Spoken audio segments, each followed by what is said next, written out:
Man City's blueprint for Newcastle success, transfer strategy and Messi accident. The Premier League and global football, for that matter, has a new richest club after a Saudi-backed consortium completed a £305 million takeover of Newcastle on Thursday. With the team languishing in the relegation zone after a tough start to the season, the Toons' rise won't be easy, and they will need to learn from rivals Manchester City if they are to succeed. Newcastle are expected to make use of the Saudi Public Investment Fund (PIF) in the coming months, worth £320 billion, more than 10 times as much as City's owner Sheikh Mansour, £22.9 billion. But the Manchester club's story suggests money doesn't guarantee wealthy clubs' success. City's rise to the top began in June 2007, when former Thai Prime Minister Thaksin Shinawatra bought the club. Shinawatra's wealth didn't compare to Mansour's bank balance, although he still had enough cash to spend around £70 million when he arrived in England. He also hired former England boss Sven-Göran Eriksson to coach the likes of Alano, Vedran Kurluka and Rolando Bianchi, yet Shinawatra's all-stars had little impact on the Premier League. City could only muster a 9th-place finish and famously lost their final game of the 2007-08 season 8-1 to Middlesbrough, managed by future Three Lions coach Gareth Southgate. City continued to splash the cash the following summer, spending a reported £21.6 million on Brazilian striker Joe, but financial troubles were on the horizon. Shinawatra's assets were frozen after becoming embroiled in a legal battle in Thailand and needed to sell the club at short notice. Gary Cook, who was appointed chief executive in May 2008, later told the BBC, "We couldn't pay the bills. We couldn't pay the wages. Money was frozen. It was a desperate situation, and faced with that, you borrow money from wherever you can. We were borrowing from board members. It was not a plan to run a football club. It was one of survival. Finding partial investment was not an option. Someone had to take over the club 100%. Good fortune is always a major factor in situations like these, and Abu Dhabi United Group, ADUG, were in the market for a football club. And Mansour, owner of the ADUG, was keen to make a statement signing with just hours remaining in the transfer window.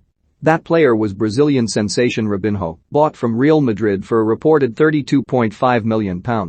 Cook added, "We had the capital to go out and get a player, but we only had 24 hours. We had to really go through this ridiculous facade because, if we didn't get the player, the ownership might not take over. It was all very precarious. All a little bit storybook. We were making offers for players that were outrageous, unbelievable and made no sense. But we had to try and fulfill the obligation of the incoming owner, which was get me a marquee player." Robinho was that guy. Despite signing Robinho, City struggled during their first season under the new owners. Sven's successor Mark Hughes could only deliver a 10th-place finish in the Premier League. It was clear significant investment was needed and a better coach. Italian icon Roberto Mancini was brought in to replace Hughes, and more than £130 million was spent on the squad. Some of the players, such as Carlos Tevez, were glamorous. Others, however, helped bring greater balance to the side. Kolo Toure and Jolien Lescott improved the defense, while Gareth Barry arrived as one of the best holding midfielders in England. Discussing City's transfer strategy with The Guardian in 2010, Cook said, "People think we choose players from the Fantasy Football League, but there was a clear plan for who Roberto wanted to sign. One of the perceptions was that we only buy foreign players, then suddenly people saw that 6 of the England team who finished against Switzerland were City players. When people see the good things we are actually doing, they seem to be enlightened." The result was a 5th-place finish in the Premier League in 2009-10, before winning the FA Cup and qualifying for the Champions League 12 months later. City were now among Europe's elite.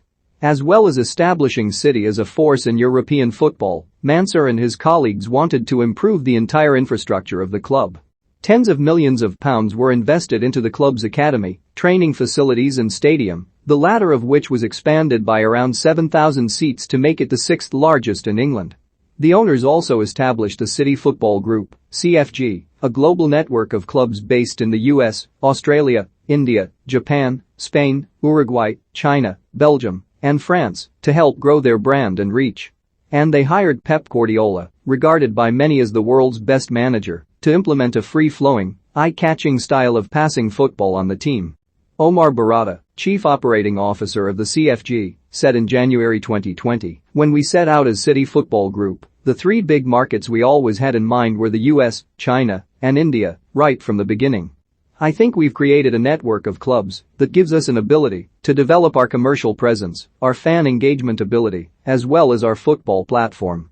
Although City's owners have established a global brand, they still make statement signings, not too dissimilar to Robinho. The Premier League side accidentally made a bid for Lionel Messi in 2008 after Cook misheard an order from the owners and offered AC Milan £100 million for Kaká 6 months later. After the latter deal collapsed, Cook told the BBC, "If you want my personal opinion, they bottled it. He clearly was for sale, but we never got to meet with the player. The behavior of AC Milan got in the way." Their biggest signing to date, at least in financial terms, is England ace Jack Grealish, who became Britain's first £100 million player in August. After 5 Premier League titles, 2 FA Cups, 6 League Cups and 1 Champions League final, few can deny City have achieved significant success since Mansur purchased the club 13 years ago. Ernesto Brita, a director at Milan, when Kaká's move to City collapsed in 2009, has urged Newcastle to adopt the Manchester club's blueprint, but not their impulse to make statement signings. He recently told Tuttosport, "Kaká told me that, if he had to go, he'd go to Madrid and not City. And he went to Real." Today the new Saudi Newcastle promises to go along those lines. Today it is a mid-caliber Premier League team that is fighting for survival. Thanks to the new resources, competent people will arrive in Newcastle, and surely the club will be able to follow in the footsteps of City, even if it will take some time. Money is not everything, but in football at the time of the pandemic it is indispensable. The English league is richer than Serie A, it has 3 times the resources. If the Arab money is spent to attract the champions with an important technical project, then the champions will arrive.